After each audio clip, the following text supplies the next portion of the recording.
So now my UFC 300 predictions. So I had a video plan coming out today on the day you're watching this, but I ended up having free space, so now I'm able to go in there and make another one right now. Start off the first fight. Cody Garbrandt versus Davidson Figueiredo. Pretty much he used to become a champion, but then Dillashaw destroyed his chin, and after that he just hasn't been the same since. And Figueiredo went to 4 wars-ish, because the 4th fight was not a war and the 2nd fight was not a war with Moreno, and we saw those went. Moreno ended up beating him 2 times, and then he went up to move up to bantamweight, and then he fought Rob Font, and he did really well against him. I was not expecting him to do as well as he did, but he did well, very well. So I think Davidson Figueiredo, well, it actually could be a difficult if Cody Garbrandt fights safe and uses his distance and uses the power correctly and coming in and throwing shots when Figueiredo moves his head. When Figueiredo moves his head, he backs up like very awkwardly. He like leans back and just lets himself get hit. You can look at the first fight with Brandon Moreno, and doesn't use good footwork. He just leans. That's pretty much all his main line of defense is. But his right hand is very powerful, and Cody Garbrandt, sometimes he can move his head when he feels like it, but when he doesn't, he gets caught and he gets hurt. So that prediction, I think I'm going with Davidson Figueiredo, 2nd round knockout. Jim Miller versus Bobby Green. You will know what happened to Bobby Green. So Jim Miller by knockout. I expected it, but it should be a pretty difficult fight. It's 2 old heads going at it, so it should be fun. And Jim Miller, if you didn't know, he participated in UFC 100, 200, and now 300 coming up. The next fight, Jessica Andrade versus Marina Rodriguez. I'm gonna be honest, I did no research on Marina Rodriguez, absolutely none. But you know what, we're gonna go by age. Whoever's older loses. Well, Jessica Andrade is gonna win. Jessica Andrade is 32, Marina Rodriguez is 34. But it's a hyped up fight that it's gonna be pretty much a war, a war, I guess. Andrade, I've seen her fight a couple times. Good striking, just swings like so many gnarly hooks. She just spams hooks, and that's really all she does. But beyond from that, it's, I guess, her by knockout, because they're likely gonna end up trading. That's really what Andrade wants to do. She wants to lock horns in the middle and just start throwing big bombs. And Marina Rodriguez, if she uses the distance and counters, she can knock her out, as Yang Xiaonan did. The next fight, I'm going through these a little bit quickly, because this video could take forever and I don't want it to be a long one like my last ones. Jalen Turner versus Renato Moicano. Jalen Turner, I think, can easily beat Renato in the striking. I just think he'll be able to stop the takedowns of Renato Moicano and then put the pace on him. It could end up being a bit of a dogfight though, but I likely see Jalen Turner winning by a decision. I'm also going to be honest, I didn't do much research on Moicano as much as I did Turner, so that's the early prelims. Now we're on the prelims. Sadiq Yousef versus Diego Lopez. This one, everyone's pretty much calling Diego Lopez the new Charles Oliveira. And I've seen a couple of his fights. I was just watching them literally a seconds before making this video to have more of a look on him, and same with Sadiq. It's in Barbosa. Fought really well in the first round, but then after that I had to go to a dog fight with him. It was a fun fight. Diego Lopez, the fight I saw was one with Marvazar Evloev, and that fight was another dog fight. It was a pretty good fight as well. I wanted to see both of them go to war, because I do really have a feeling that this fight could be fight of the night for the prelims. I really think that fight's going to be very close. And the striking, when I was looking at comparing them both, Sadiq Yousef has way better striking than Diego Lopez. All Diego Lopez does is stands there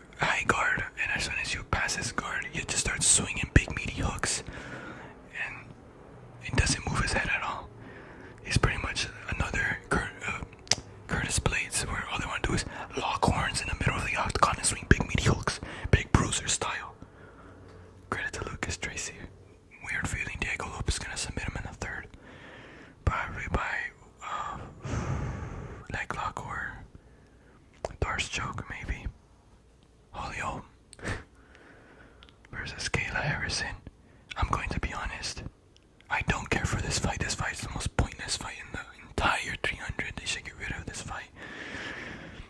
If any of you guys still live in the Stone Age, Holloway knocked out Ronda Rousey. That's pretty much where our fame came from. Was knocking out Ronda Rousey, former championship boxer. But when it comes to her striking, I don't see anything championship material from her.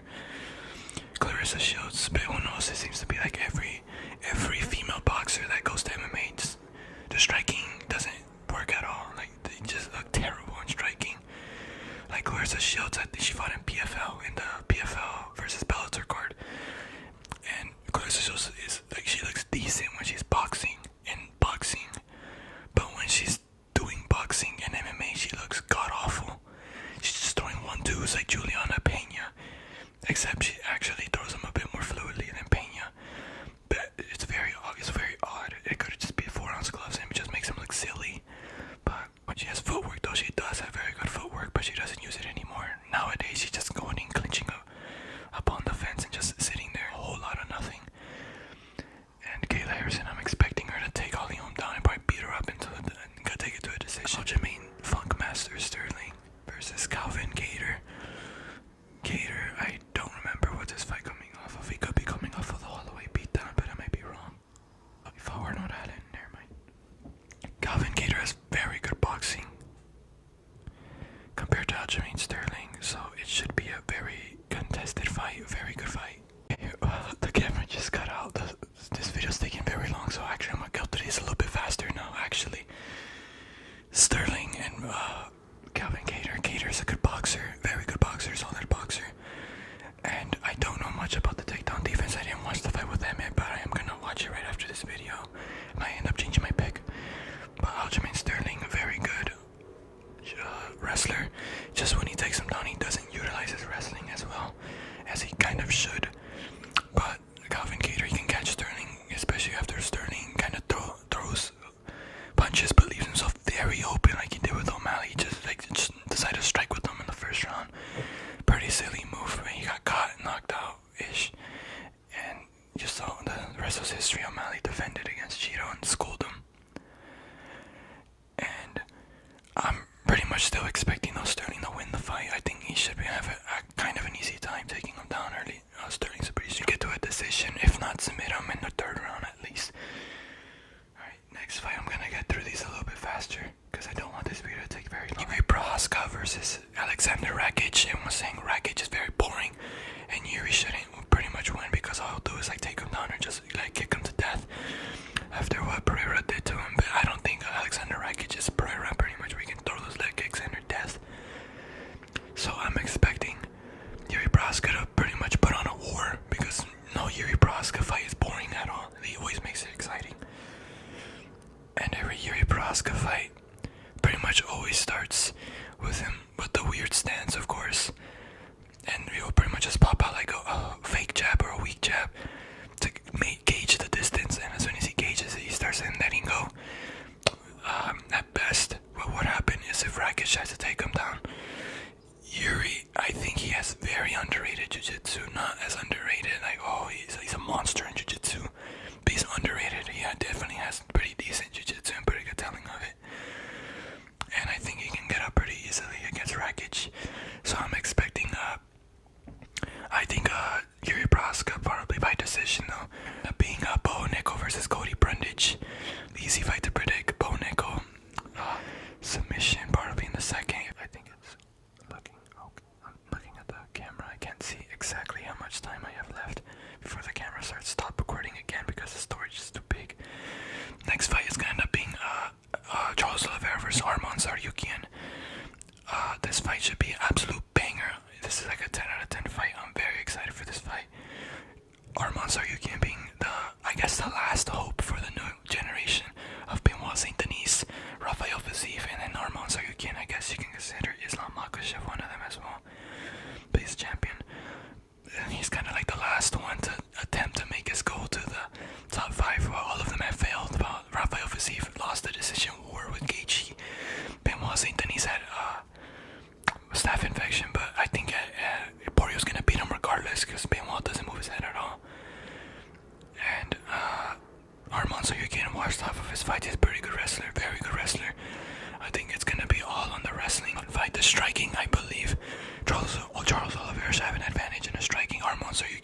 striking, but the thing is, he's probably a better counter striker, because on that fight that I saw, I don't remember which one it was, but he had very good counter striking, good counters when he did, and it was very good counters.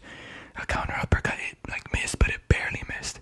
But when he throws them, man, he's pretty good at throwing counters, and Oliveira can clearly get caught with counters, like how Islam caught him. And my prediction, I think Arman Saryukian beats Oliveira by decision, but it should be a very good fight. If not, Oliveira knocks him out. It's gonna end up being Justin Gaethje versus Max Holloway. Very worried for Max Holloway. Max Holloway is one of my favorite fighters. He's bulking up, so that gives me a little bit of confidence. Pretty much simple as this. If it stays striking, it can turn into a war, but it can turn into Max Holloway gets beat up and it becomes the next Tony Ferguson. I hope not. That's what I pray does not happen, but you never know. The BMF, gentleman's agreement, all that kind of stuff, you know, it's gonna turn into something like that, and I really hope that doesn't happen. But official prediction, I think Justin Gaethje is gonna win by a decision, by damage. He's gonna destroy Max Holloway, but it should be a very competitive fight ahead. But here's the thing though, if Holloway takes him down or can knock down Gaethje and go for a Darce choke like he normally does, like Korean Zombie, I think he could submit Gaethje. If he takes Gaethje down, he 100% will win the fight. Zhang Weili versus Yang Xiaonan. Everyone's saying it's going to be a domination by Zhang Weili. I actually have a weird feeling it's going to turn into more of a competitive fight. I don't know, I just have a very odd feeling, but it could be a very easy domination, but I have a weird feeling it's going to be a closer fight.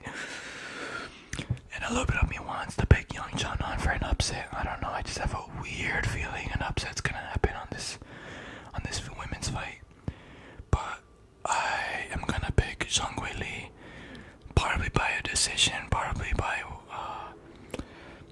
4 rounds to 1 at least, but don't be surprised if it turns into a war or an upset. I have a weird odd feeling it's going to turn into an upset, but I'm going Zhang Weili. Versus Salty Mohill. Once again, credit to Lucas Tracy. Salty Mohill, you know, very salty man. If you've seen this guy's Twitter, I don't have Twitter, but I've seen like some of his like stuff that they show. This dude's been going wild on Twitter. Alex Pereira to actually knock him out. The reason is because the leg kicks. I don't think Jamal Hill's gonna be able to handle it at all. I really don't have a feeling Jamal Hill's gonna handle any of those kicks. It will probably end up pretty badly for him, and he'll probably get kicked in. He's gonna start limping like Yuri and fall down like Yuri, and he's gonna have a lot of trouble, and he's gonna be an issue for him. And what's gonna end up happening is Jamal's gonna trade, and Lucas Tracy made a good video talking about Jamal Hill drops his hand. Every time he throws his big left hand or his big right hand, he pretty much drops it, and it just drops his left hand every time, and I kept seeing it too. I watched him fights back with Glover, and he literally leaves himself so open for a left hook. And if you do that against Alex Pereira, it's gonna be a knockout. But Jamal Hill, I think, has very crispy striking that can catch Alex Pereira, especially if he backs him up against the fence. I think he has actually a better time, because when Yuri backs Pereira up into the fence, and he did very well. Or when Izzy had a moment where he backed him up in the 4th round. Once again, he was beating Pereira, backing him up. It's not to say that Pereira cannot fight going backwards, but when he's against the fence, he almost like goes into panic mode for like a split second before he launches his left hook. But pretty much, Jamal, I think he's gonna get his legs kicked to death, and then it's gonna be another knockout for Alex Pereira. It's gonna be crazy though if Jamal Hill gets knocked out. I don't know, I just cannot see Jamal Hill getting knocked out, but I really have a feeling that's gonna happen.